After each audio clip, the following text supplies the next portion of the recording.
Okay, so I'm having technical difficulties. So you get this from the phone. So I'll give you the Cliff Notes version, basically. Let's see if I change this. Is that better? It's a little bit better.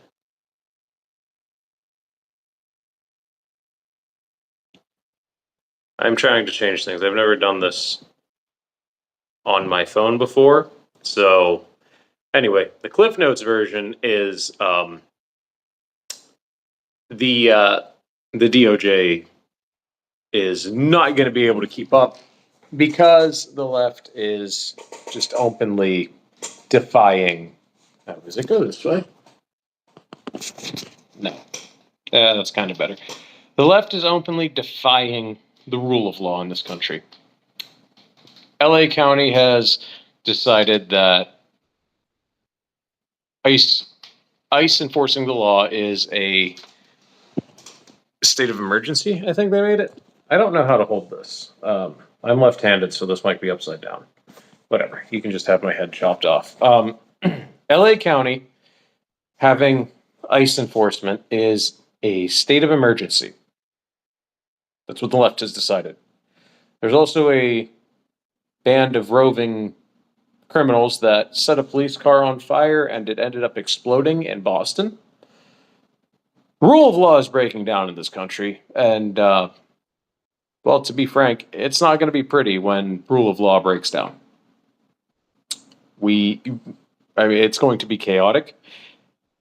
Stores are going to be getting robbed. You're not going to be able to just go get groceries if rule of law breaks all the way down. It's going to be impossible to do anything, really. Like you're not going to be able to do anything. It's just going to be a nightmare. You're responsible for your own defense. You're responsible for your own safety, your own family's safety. If you're not prepared or getting prepared, you need to be preparing now. You need to be training now. You need to be getting ready for this to come to your front door because it will. Sooner or later, it will. Whether it comes directly to you or whether you end up having to leave your home behind because there's violent extremists coming and it's time to take you and the kids and get out. You need to be able to. 30 minutes is our rule in my house. We're able to load up and be gone in 30 minutes. And that's 2 to 3 vehicles, depending on how many people we take. 2 to 3 vehicles loaded up, ready to go in 30 minutes. If we want to go all out and take the truck and the dirt bike and the trailer, an hour or two, we can take everything and be gone. We can take everything we have and disappear in an hour or two. And obviously, if we're in a situation where, okay, it's time to bug out, yeah, maybe we forego taking something like the dirt bike, for example, and maybe we just take, the truck and my Jeep and bug out. But my point is, you need to start making plans that if you look out the window one day and you're like, oh, that looks like an angry mob, I need to leave. I need to go home. Or I need to get away from home, rather. Rule of law is breaking down. When rule of law breaks down, chaos always follows.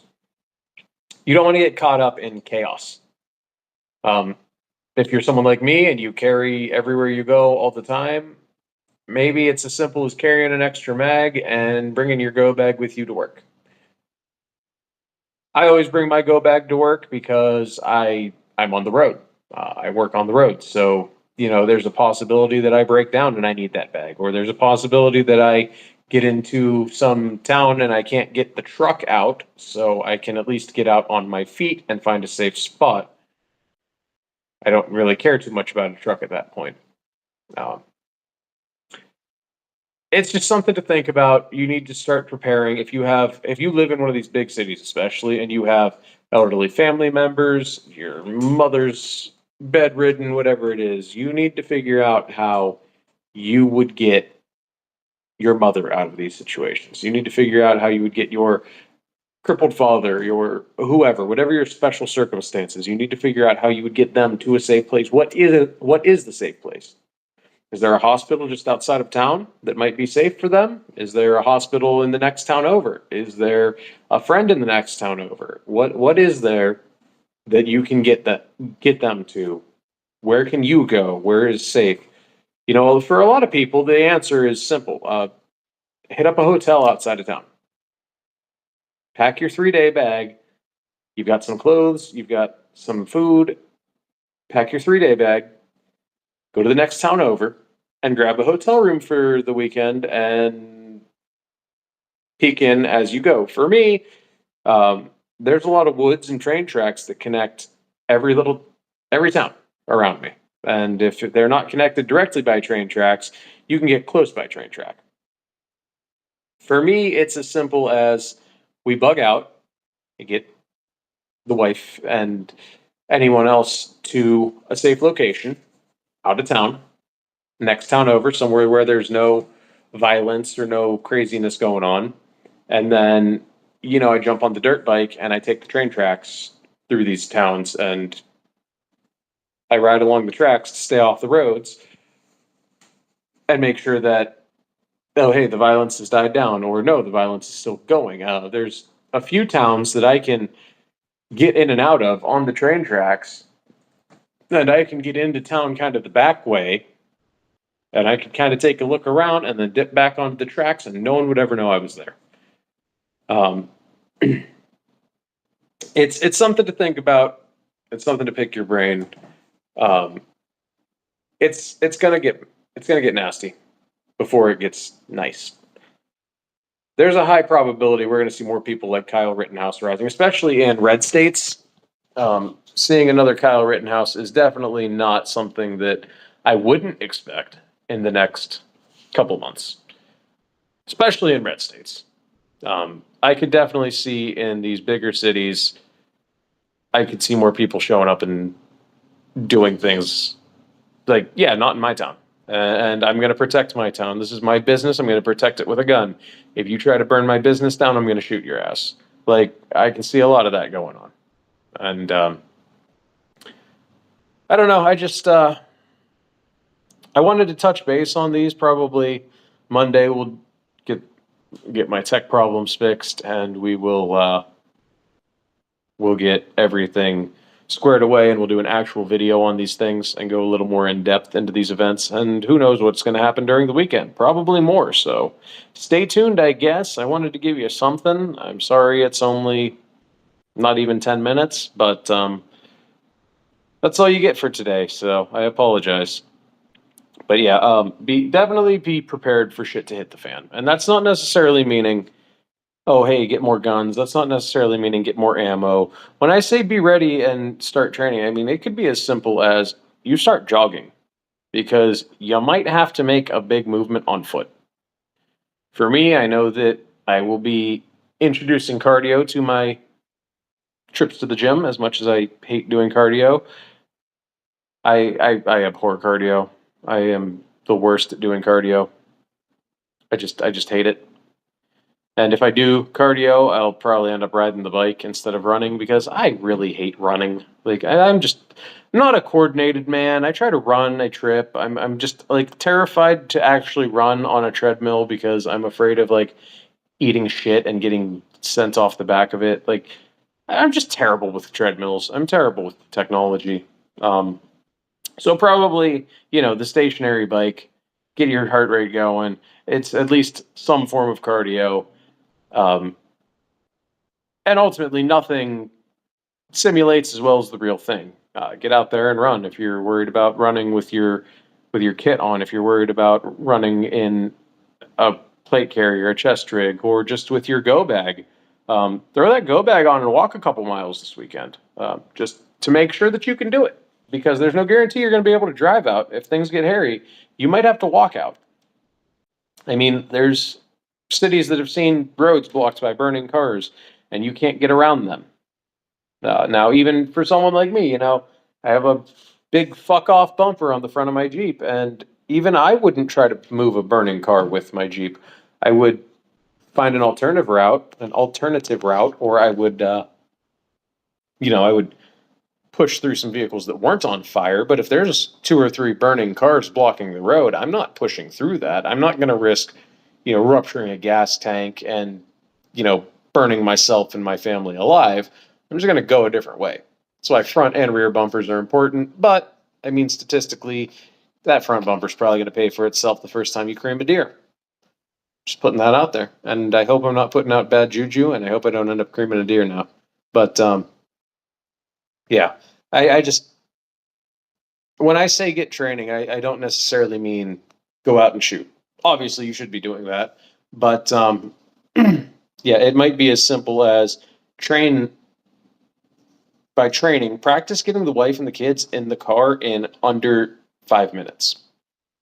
I mean, I've watched my brother take half an hour to herd the cats of his wife, two daughters, and a baby. I mean, that is, it's like herding cats some days. You're trying to get everyone into the car, and then there's been a couple times where we're going places and we're taking two vehicles, and it's, oh, who's riding with me? Who's riding with you? Where are you going? What are you doing? Like, who's coming? I mean, there's times it's chaotic. Just getting, what's that? 7 people organized. I mean, it can be chaotic getting a couple of people ready to go. Now, if you've got a big family, well, it's going to be more chaotic. If you've got a smaller family, if it's you, a wife, a kid, and a dog, then, I mean, yeah, you're probably going to be pretty easy to get in the car. I mean,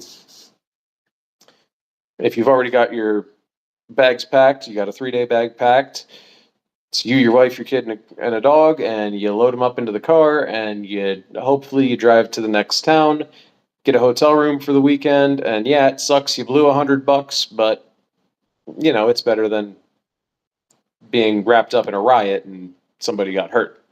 So, just some food for thought, something I wanted to talk about, something I've been thinking about.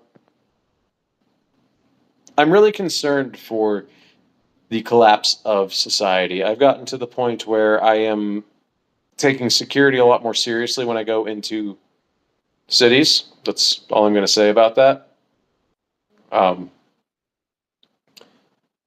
I've been taking, and usually I'm someone who rolls around with a little bit of extra firepower, if you catch my drift, especially if I'm going to be in the woods, or if I'm going to be on a road trip or anything along the lines. Even if I'm going to be gone all day, I will bring a little bit of extra firepower with me in the event that someone breaks into my house while I'm gone and I come home to someone in my house. Yeah, I don't want that to be a fair fight. That's definitely not. I don't want anyone to have a fair fight. If you break into my house, it's not going to be fair. Just plain and simple, it's not. I'm never going to allow that to be a fair fight.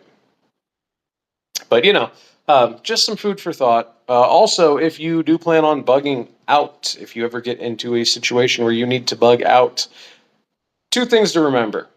If you own a lot of guns, you have one of 2 options. You have to be able to securely lock up a lot of guns, or you have to be able to bring a lot of guns with you. Choice is yours. Or render a lot of guns inert and then go from there. For me, I would just take all the combat effective guns, and then everything else is pretty much a 22, or it doesn't work. So, I mean, it's a project that's just sitting there and needs fixed, or it's a 22. And yeah, 22 can still be deadly, but I got much better odds with my ARs or my AK than you have with my 1022. I'm probably going to win that. Just putting that out there. Especially if I've got one of my ARs. Like, you're not winning that. But anyway, that's all I got for you. So I will leave it there. I will see you all in the next one. I hope you enjoyed. I will see you all. Is today Thursday? Yeah, today's Thursday. I will see you all next week. Bye.